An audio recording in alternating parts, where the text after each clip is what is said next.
That's Nick. And that's Joseph. And today we're here to talk about Crash, the cult classic directed by David Cronenberg in 1996, which Criterion has granted us a 4K restoration that they released December 1st, 2020. This movie is based on a book by J.G. Ballard. Which you have read. Yes. The movie is basically about a group of people, like 4 main characters, plus a few strays, who get sexual gratification from automobile accidents. Mm-hmm. They're described as omnisexual in many publications. So the story basically is like a bunch of vignettes of like the 4 main people and some of the outliers engaging in sexual activity in various combinations. And it culminates with the ringleader, who's played by Elias Koteas. His character's name is Vaughan, with him dying. That's it. But you will, I'm sure, give us a much more detailed analysis. There's a lot more texture and detail in there in that. The novel in 1973 by Ballard is subjective. It's all from a character that he names after himself. It's all from his point of view, who is, of course, played by James Spader in the film. What's his name? James Ballard. Oh, I didn't know JD stood for James. JG. Oh, JG, okay. And it's basically him, his wife, Catherine, played by Deborah Unger in the film. And it's, as in the book, they're kind of at a sexual stagnation in their relationship, and they both have extramarital affairs that either one, they're very open, kind of fluid couple, but still are in a kind of a state of stagnation. But he gets in a car accident with Helen Remington, a doctor, and her husband, and he kills the doctor. And Helen Remington is played by Helen Hunt. Holly Hunter. Holly Hunter. Helen is played by Holly Hunter. And it starts out kind of developing their dynamic and this awakened titillation that both of them start to experience in the wake of this trauma, and that they both become sexually aroused in car crashes, and they are then immediately introduced to this group of people that Vaughan is the ringleader for, that are obsessed with car crashes, like that song Warm Leatherette, the car crash set, which by The Normal, which was a song you liked. Yes. And then he gets further and further into this world. In the book, though, it's subjective. It's all from his point of view. It's like very pointed, very graphic sex fantasies about fluids mixed with all these fetish objects, the chrome and the leather of the cars. Vaughan drives, in the book, a 1961 Lincoln Continental, which is what JFK was assassinated in. And that text is, he's obsessed with stalking Elizabeth Taylor, and his death sex dream is to kill her in a car accident, and that'll be his orgasmic climax for him.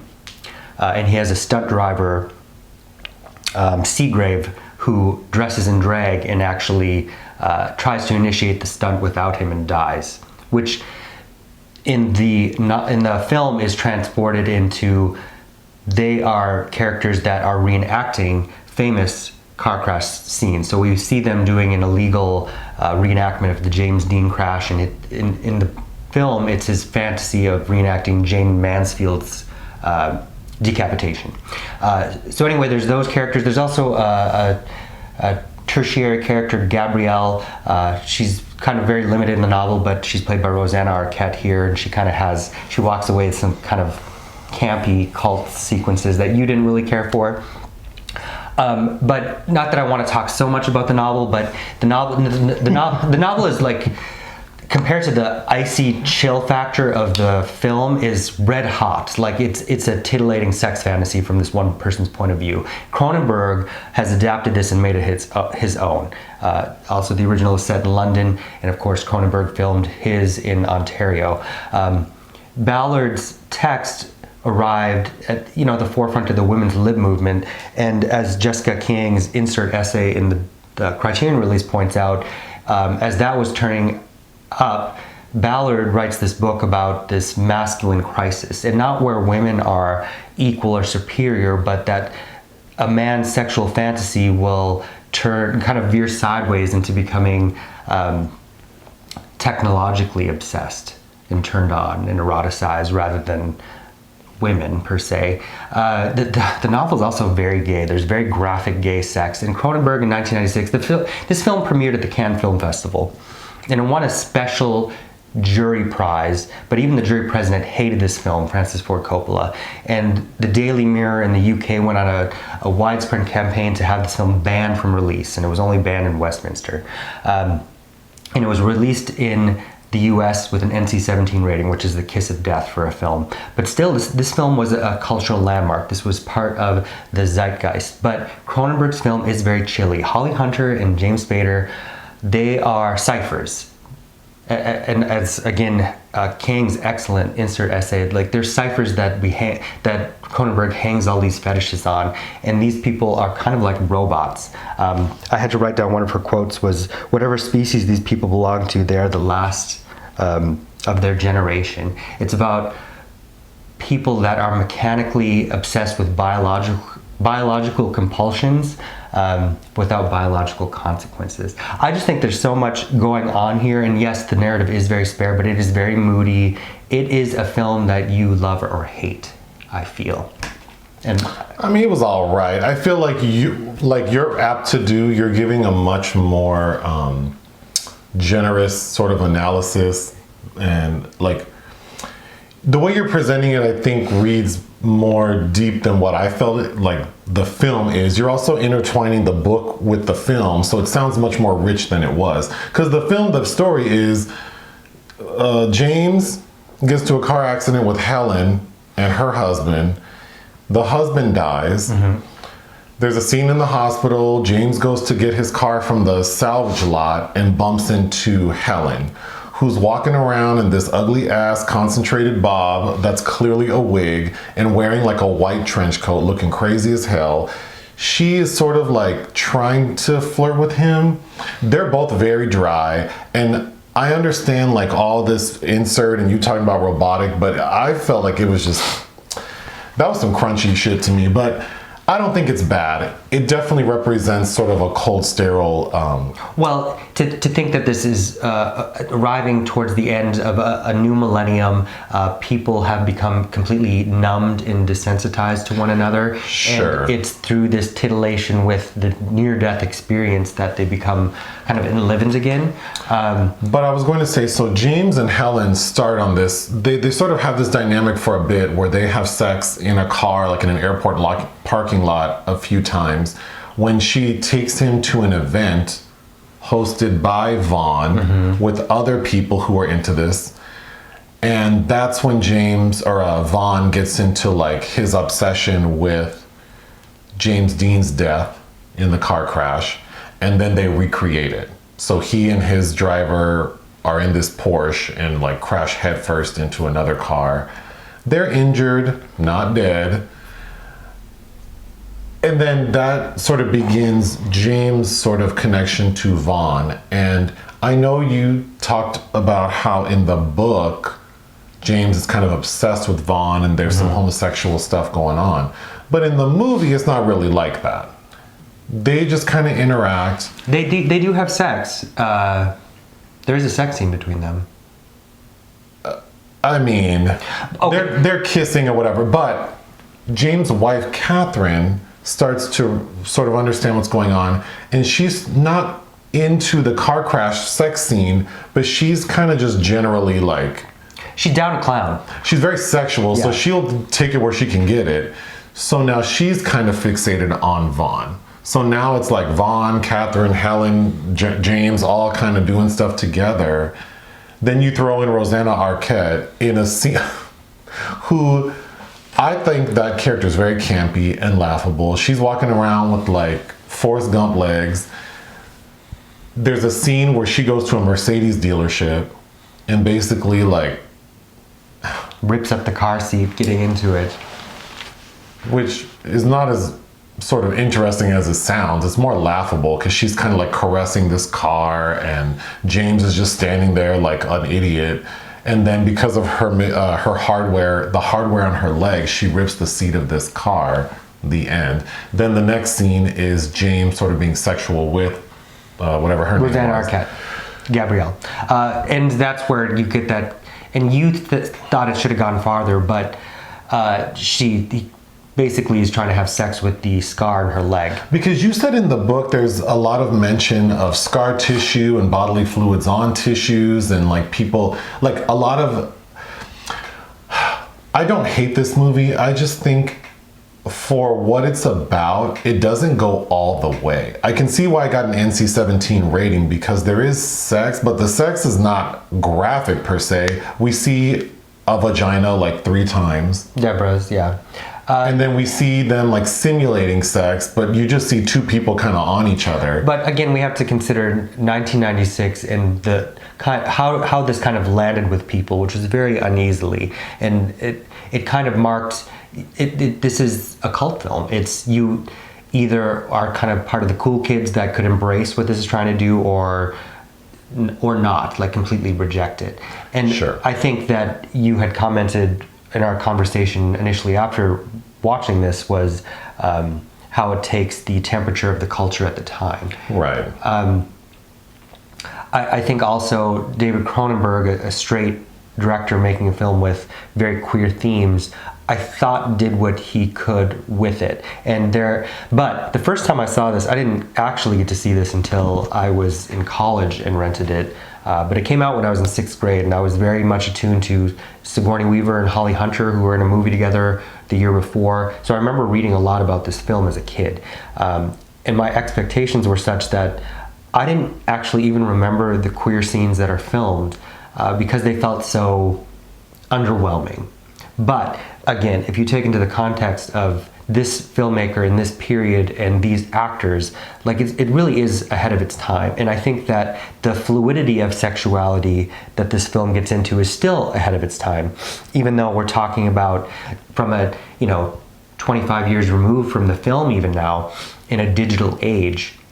And like Kiang had pointed out that could be considered analog now, these sexual fetishes. But it's still the same about humans disconnecting and being numbed and not having actual connections. And the weird, I don't want to say weird, but the weird perversions, that the places that we come together then and unite instead because we aren't connected anymore is really what this film is about, what this story is about. Okay.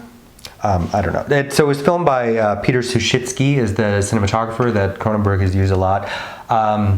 It filmed. If you've ever been to Toronto and the airport in Mississauga, they never say Mississauga here. That's not a very exciting area per se compared to London. And in the book, they keep talking about Western Avenue, which is, to me, was almost like Great Gatsby's Fitzgerald's mentioning a West Egg. But it's really about these people trying to break out of something new, but that end up in the same cycle over and over again, concentrated in the same place, involving an airport that they actually never get to or leave from, which I also think is an interesting theme, cyclical theme in Crash. I don't know. Clearly, you're not as excited about talking about this film as I am. But I just feel like this is an example of the value of art being, like, taking into context many other things besides the actual piece. So, like, a lot of reference to the book, a lot of reference to the time. But if you don't know the book, if you don't know, like, I just think the film itself feels reserved for the subject matter. Sure.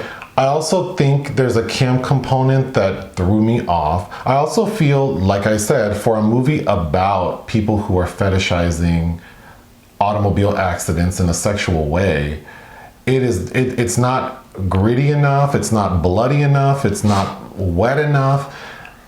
I felt like this film should have had a tone similar to the film Nightcrawler. Sure, which we brought up in the car accident scene that they go through.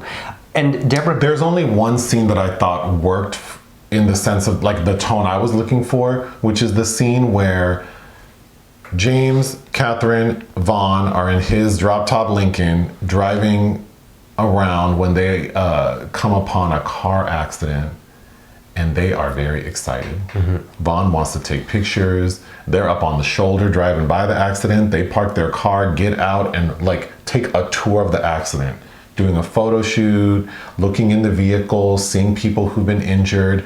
We find out that the stuntman who assisted Vaughan in the James Dean car crash reenactment, because there was a whole plot point about him dressing up as like Jane Mansfield. Jane Mansfield. And that man and Vaughan were going to do it together, but that man went rogue and dressed up and got into the car accident. So we see his dead body with the wig and the makeup. I thought that worked really well. But everything else just feels like, I mean, it felt, honestly, anytime James and Helen Hunt or Holly, whatever, was on screen, it felt like a Kids in the Hall skit to me. So, and I don't know Cronenberg that well, except you always talk about body horror. And I just think like, even for someone who's known for gore and gross things, it wasn't that gross or gory. The scar stuff is not that crazy. Rosanna Arquette's character has a scar on her leg that looks like a slit, and I fully expected someone, and I know you said this is not in the book, but the way they show it, I fully expected someone to penetrate her scar as if it were a vagina. That doesn't happen. Well, but I understand. But that's where you get the difference between the novel and his fantasies and showing an actual fetish. And the reality of fetish also has to stop short somewhere of reality unless you get to that point of death, which is the climax for these people. So like fucking a scar isn't really going to be able. The penetration of her scar can't really happen in that sense. No, but I think like there's nothing really sexual happening.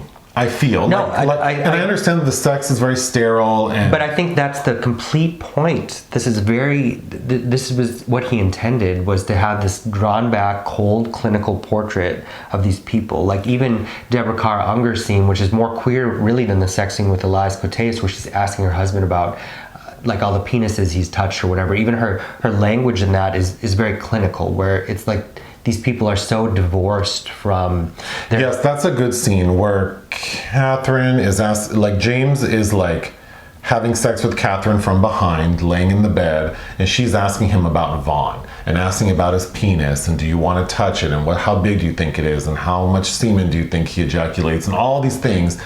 That did work, and that's a good reference for what you're talking about. I agree. But even think about like audiences in 1996 seeing James Spader, who's quite notable then, talk about the shape of another man's scarred penis with those terrible highlights in his hair. Sure. Yes. Yes. Yeah. But like I said, when I first came to this and saw this as a film, as a young adult, I was completely unimpressed. But watching it now, years later, I really do have an appreciation for what this is.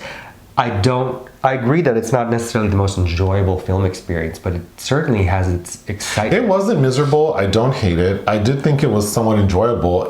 I just think it kind of is almost like more camp than anything. Sure, yeah. And again, anything in the English language dealing with sexuality, I think we don't have the cultural understanding of sexuality to really actually be able to approach this the correct way, say like the French do. Wow. I think Deborah Unger is the shining hour here. Every shot of her is oozing this icy hot sexuality. I thought she really fit the tone of this quite well. Like her Veronica Lake hair, always smoking a cigarette. I would like to see this film remade. I think that... Because I think the subject matter and the story from the book sounds very interesting.